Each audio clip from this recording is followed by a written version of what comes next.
Barchangizga salom do'stlar, sizlar bilan birga Nurshahar. Men bugun sizlarga осындай жаңа туылған бөпеге арналған жылы әрі әдемі кроссовка тоқып үйретемін. Тоқылуы өте оп-оңай. Менімен бірге видеоның соңына дейін қарап, каналыма тіркеліп, лайк басып, пікір қалдырып кетіңіз. Бізге керекті құралдар: крючок номер 2,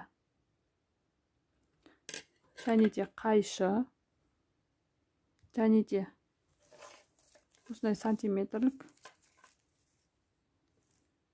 Содан кейін осындай жіп. Бұл 100% акрил, детская новинка деген жіп. Неке 100% акрил, 100 грамда. Жоқ. 50 грамда 200 метр. Осындай 3 түрлі жіп алдым. Олай болса, жұмысымызды бастаймыз. Ең бірінші достар, біз кроссовканың табанын тоқимыз. Табан тоқу менің каналымда бар. Мен сіздерге сол каналда айтып өткендей, кроссовканың табанын екеуінде бірдей болу үшін екеуін бірге тоқып аламыз дедік. Осы табанның тоқылу жолын мен сіздерге описание бөліміне тастап кетемін. Сол жерден көріп, үйреніп, осы табанға, осы кроссовкаға қолдана берсеңіздер болады.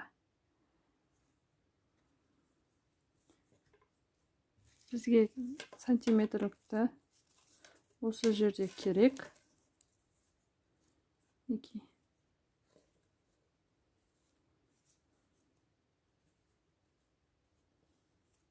Не? 11 сантиметр. Мынау да дәл солай 11 сантиметр. Неке 11 сантиметр.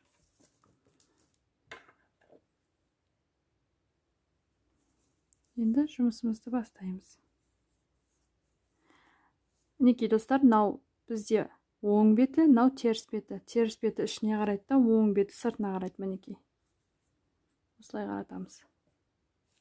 Енді сіздер тоқып келе жатқанда, осындай жіптен артылып қалса, ары қарай жоғарыға тоқып кете беруге болады. Ал если артылып қалмаса, өздеріңіз қиып тастаған болсаңыздар, осы жерден осылай бекітіп,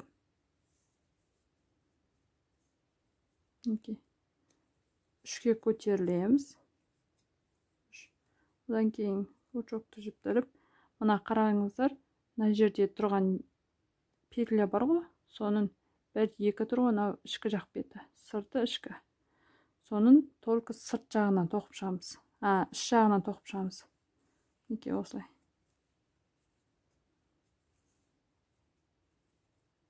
Столбик знакидін тоқимыз.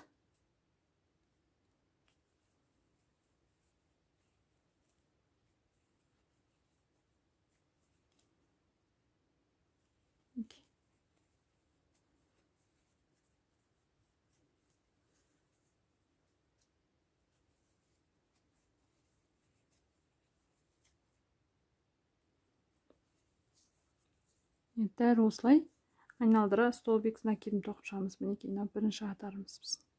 Дәл осы бірінші қатарды столбик знакидін қып тоқып шығамыз. Мына жерге келгенше тоқимыз. Мінекей достар, мен соңына келдім. Енді осы жерден ең соңғысы.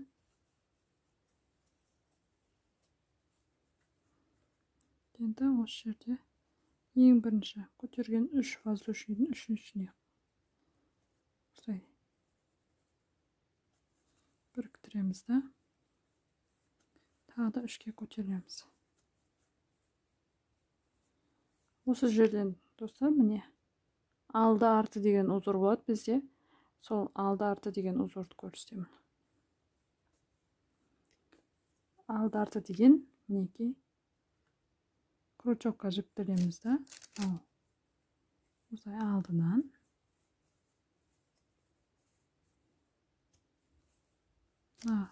артынан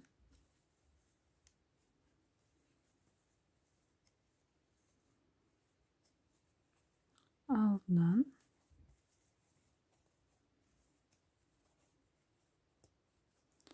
артынан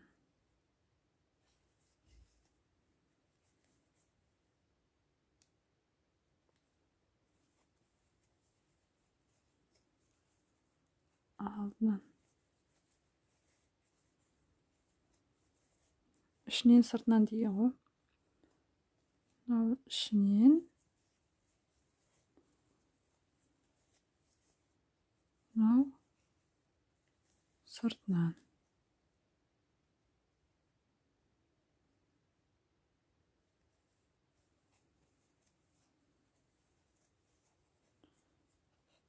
Көрінсем, дәл сол кезде осылай ұзыршады.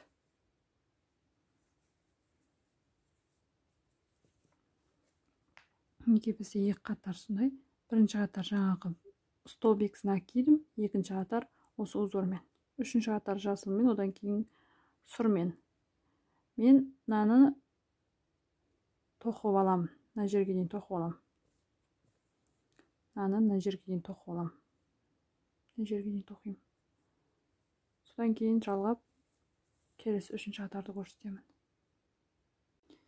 Достар, мен соңына келдім. Енді осы жерден ішіне келіп тұр екен. Ішінен тоқимыз да. Мына жердің басын біріктірем.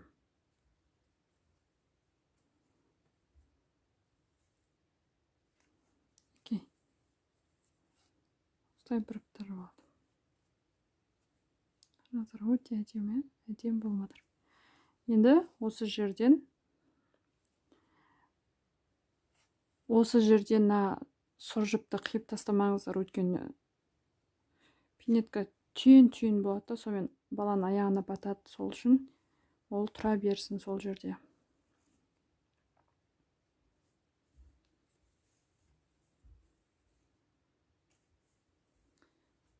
Осылай жасыл жіпті екі қабаттап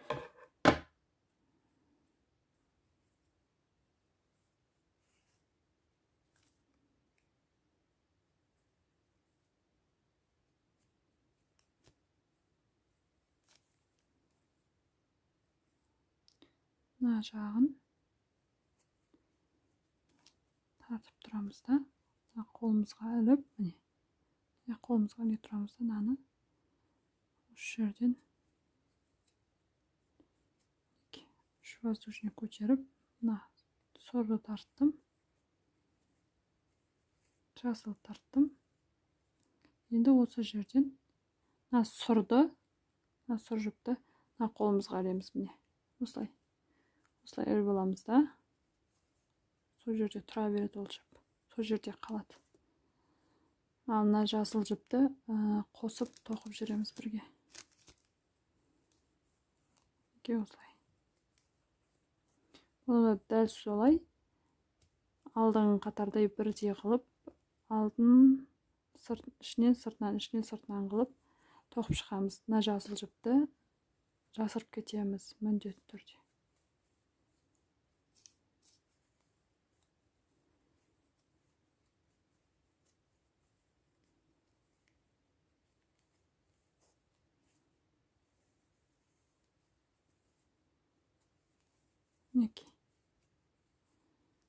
Дәл осылай жіпті осы ортасына жасырып тоқып кетеміз. Мына жіп осы жерде тұра береді. Бұны қалай жоғары көтереміз? Қазір мен мына жерге дейін тоқып, келесі қатарға өткен кезде көрсетемін. Осы жерге дейін тоқып аламыз. Достар, мен соңына келдім. Енді осы жерден ең соңғысын тоқып,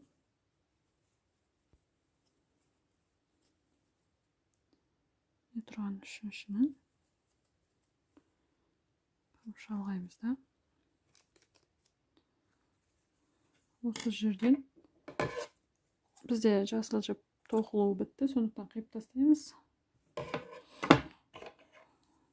Сіздерге ескертпе, қыздар, ешқашан жұмысыңызды ортасынан түйіндеп, жаңағыдай түйнек жасап,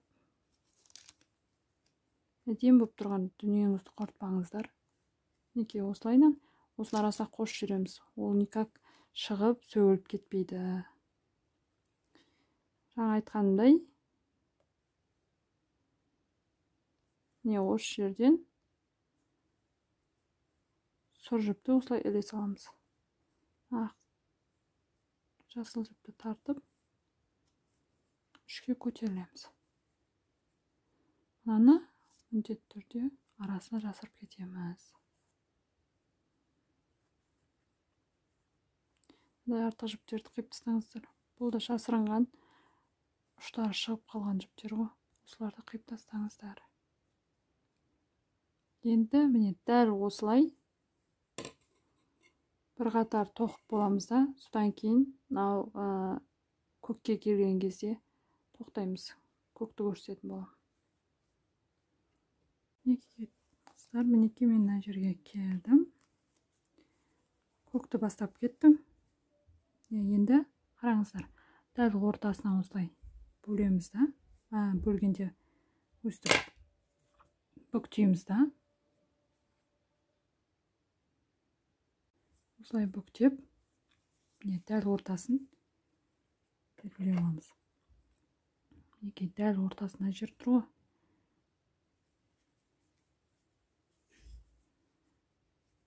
Мына жерден бастап есептейміз. Мынадан былай қарай sayамыз, мынадан былай қарай. 1, 2, 3, 4, 5, 6, 7, 8, 9, 10. Мына жерге дейін тоқимыз.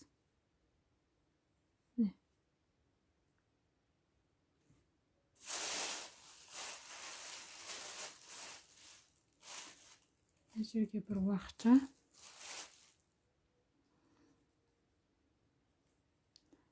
қараңыз.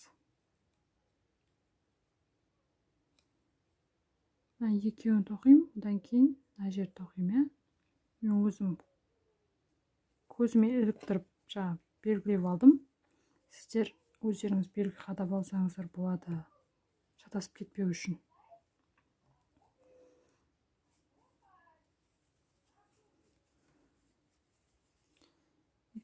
Ішін тоқимыз.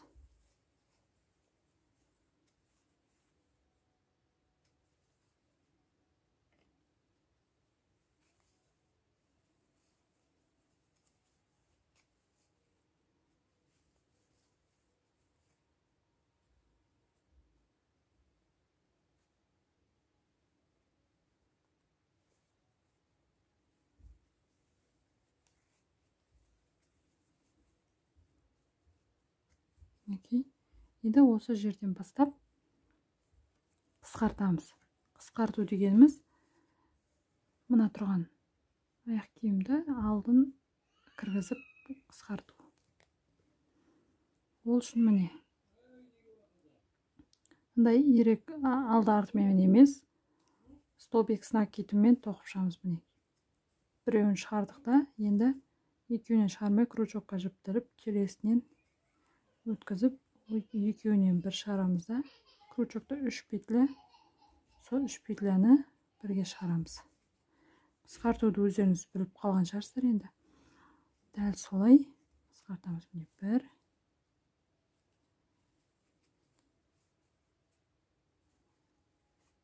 2, 3.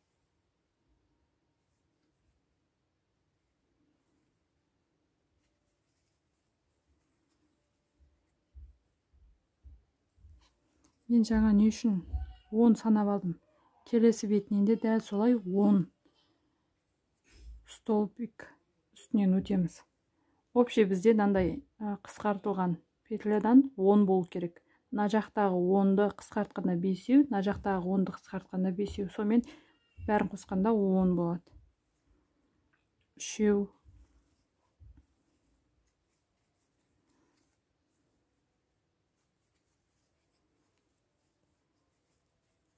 4-еу.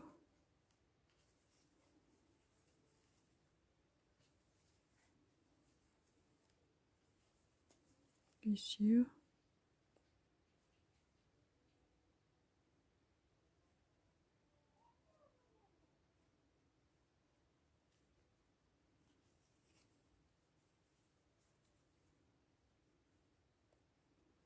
бесінші қайттан салдырайын, өйткені мына жерде үстіңгі емес астыңғысына өтіп кетіпті. Бесеу,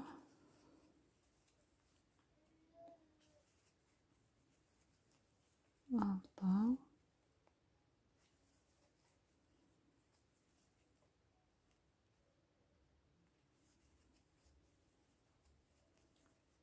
жетеу,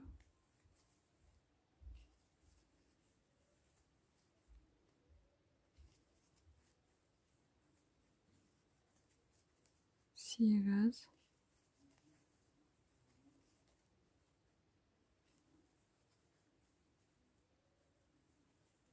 тоғыз,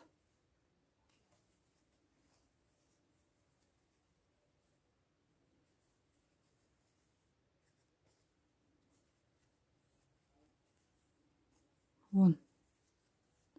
Неке.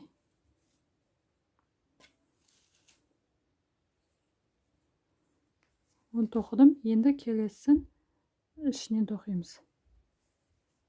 Бұдан кейінгілерді ішінен, сыртынан деп тоқи береміз.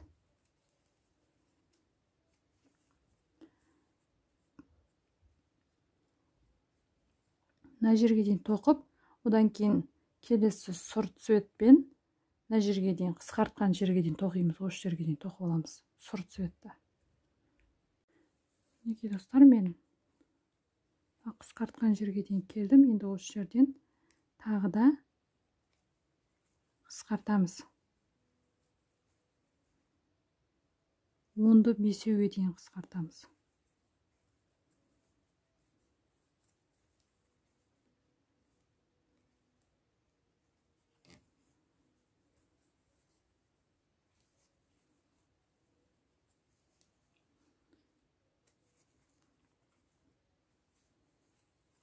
Бұл тез тоқылатын пинеткиді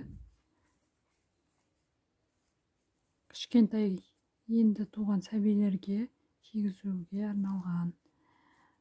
Бұны қазіргі кезде трендте гендер патиға осындай аяқ киімді де пинеткінде салатын болды. Соған арнап тоқсаңыздар да болады. Өздеріңіз заказ қабылдап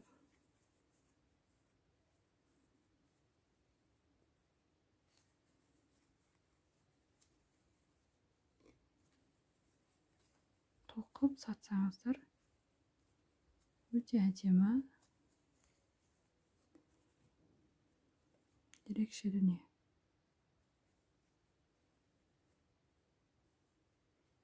Так, міне 1, 2, 3, 4. 4, мен 5 қолымдағы мен. 1, 2, 3, 4, мен 5. Енді одан кейін келесі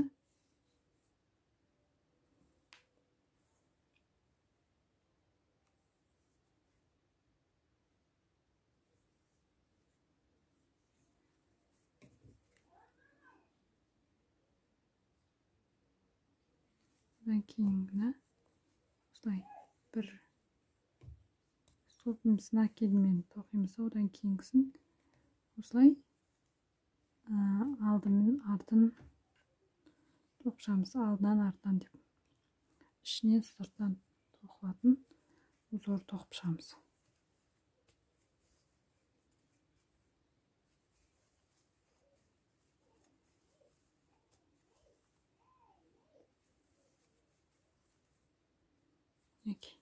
Дәл осылай тоқып, қысқарған жер келесі қатарға көтеріліп, осы қысқарған жерге дейін тоқимыз.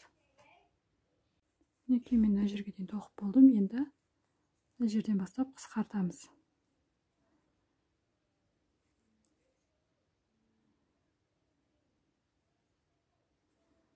Мына жерде бір неға бар екен. Ішінен оны тоқып жүрейін. Енді қысқартамыз. Неке бетемізді бір іліп шығарамыз. Келесі көшоққа жіптіріп ілеміз да, екеуінен бір шығарамыз да, үшеуін тұра береді. Одан кейін тағы да крючокқа жіптіріп шығарамыз. 4 тұрды. Крючокқа жіптіреміз да, тағы шығарамыз. 5 болды. Крючокқа жіптіріп тағы шығарамыз. Міне, крючокта 6 болды.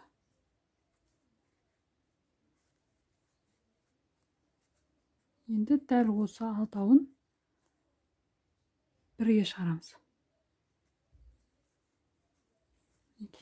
Шығарып, қаттырақ тартып, кейін осылай бір петля шығарамыз. Сол кезде осылай болады. Енді келесін осылай үстінен, столбиктің үстінен бір столбик с накидін жасаймыз да.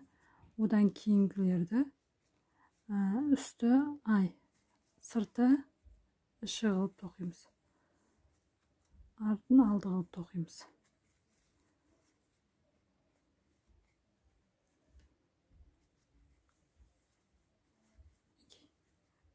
Осылай.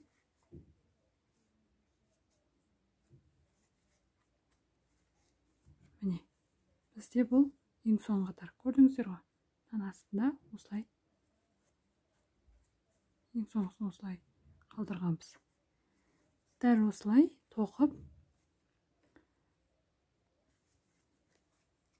келген жерден, мына жерге дейін тоқып, жұмысымызды аяқтаймыз. Мінекей мен соңына келдім. Енді осы жерде ең соңғысын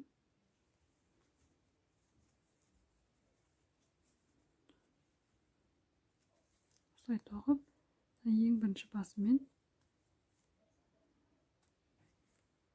біріктіріп,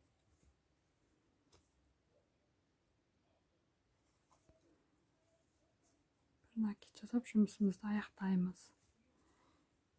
Енді достар, қараңыздар. Жіпті осылай төменге қарай жасырыңыздар.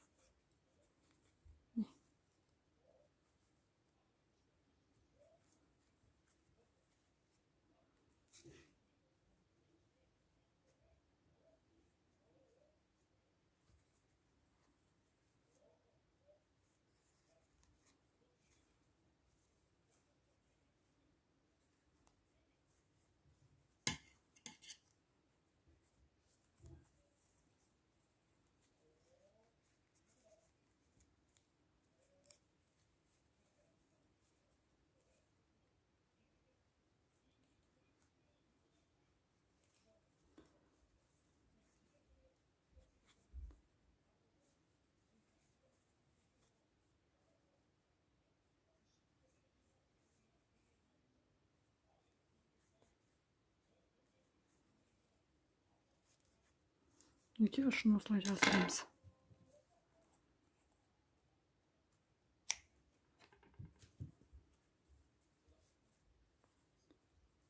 Мінекей.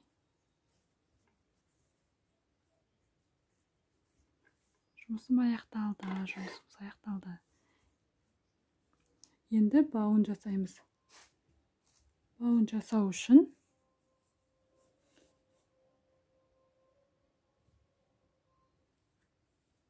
осылай 3 түрлі жіпті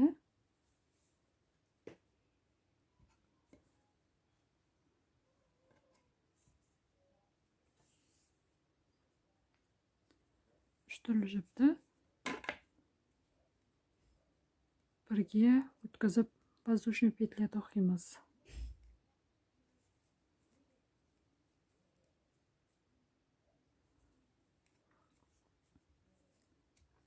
Бір, екі,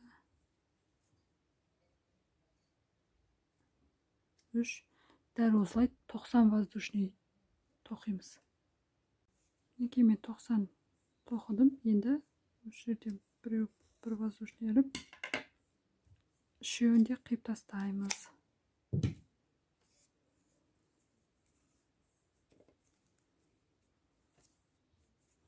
Енді мынау тұрған екі жағында өзі көрініп тұр. Ашық тұр ғой міне. Осы ашық тұрған жерден жерге бауымызды өткіземіз, бірінші бауымызды.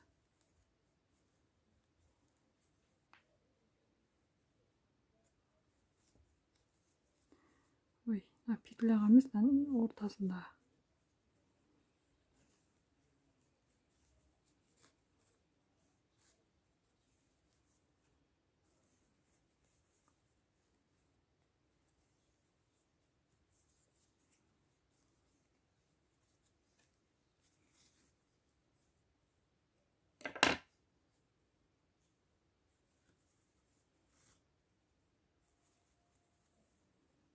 Мінекей, осылай өткізіп, енді келесі тұрған столбикке өткіземіз.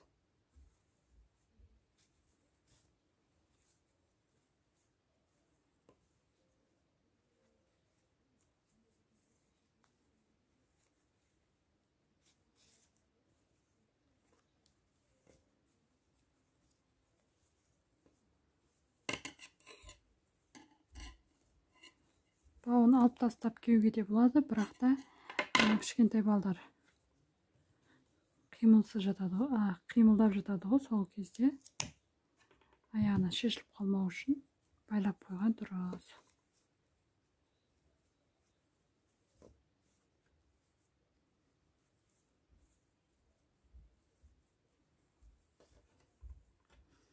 Ұштарын да қысқартайық.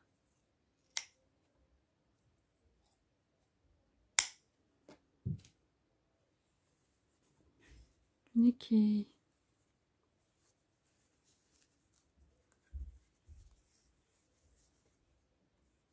Міне, мен жұмысым аяқталды. Осындай кішкентай сүйкімді кедай болды. Тоқылуы өте оп-оңай.